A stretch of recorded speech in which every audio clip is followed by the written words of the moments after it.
ഞാനിപ്പോൾ ചെല്ലുന്നത് ഒരു പഴയ ഫിലിം ക്യാമറയിൽ ചെന്ന് പതിയാൻ പോകുന്ന ഒരു ചിത്രത്തിലേക്കല്ല.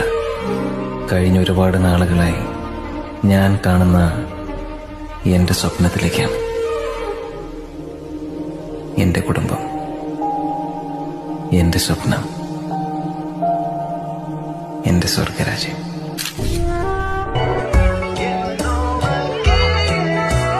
നീളുന്ന വഴികളിൽ തേടുന്നതിന്റെ നിലവ് പോൽ കാണുന്നതാരെ പോയില്ല. చిన్ని లైఫ్ నీదే సరదాగా సాగాలి జారిపోతే రాదే. കസിൻസ് എന്ന് പറഞ്ഞാല് അവർ ഫാമിലിയാണ്, ഫ്രണ്ട്സുമാണ്. അതാണ് കസിൻസിന്റെ പ്രത്യേകത.